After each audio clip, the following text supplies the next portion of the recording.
काटे ना कटे रे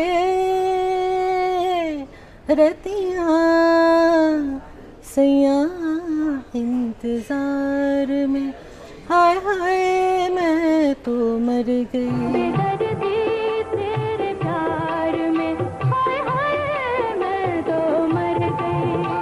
बेदर्दी तेरे प्यार में। काटे ना कटे रे रतियाँ। बहुत खूब। रूना लैला, इंडिया, पाकिस्तान, बांग्लादेश, तीनों मुल्कों में आपका नाम हर कोई जानता है, आप इतनी मकबूल हैं। अब आप मतलब इतने सालों से आप लोगों के जो जज्बात हैं उनकी तर्जुमानी अपने गानों के ज़रिए करती आई हैं। आजकल आपकी क्या मसरूफ़ियात हैं, क्या कर रही हैं आजकल? गाना गा रही हूँ, गाने गा रही हूँ। और अभी पिछले महीने मैंने अपने करियर के 50 साल सेलिब्रेट किए हैं।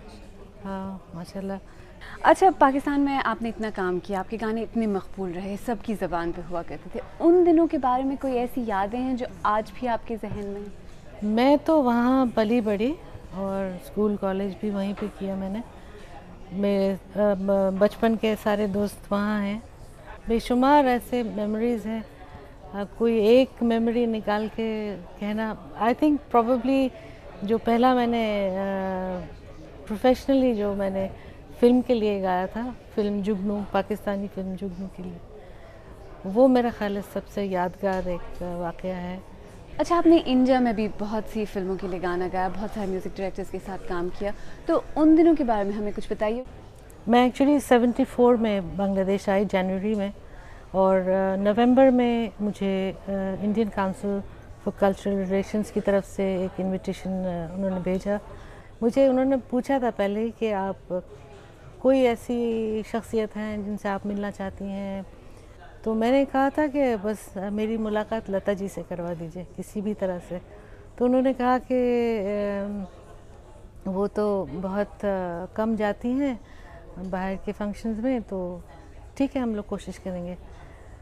तब मैं बैक स्टेज थी just before the concert, rehearsal कर रही थी, तो अचानक मैंने देखा कि बैक स्टेज डोर से दूर से कोई आ रही हैं सफ़ेद साड़ी पहन के, और उनके साथ 2-3 और भी लोग थे। उनके हाथ में एक गुलाब का गुलदस्ता भी था।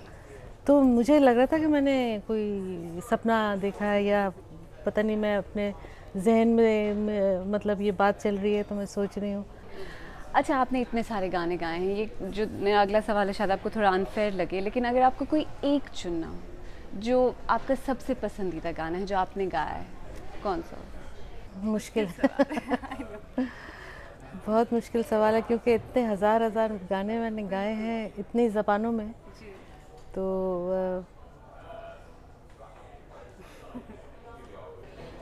उनकी नज़रों से मोहब्बत का जो पैगाम मिला, ये समझा छलकता हुआ एक जाम मिला। उनकी नज़रों से मोहब्बत का जो पैगाम मिला।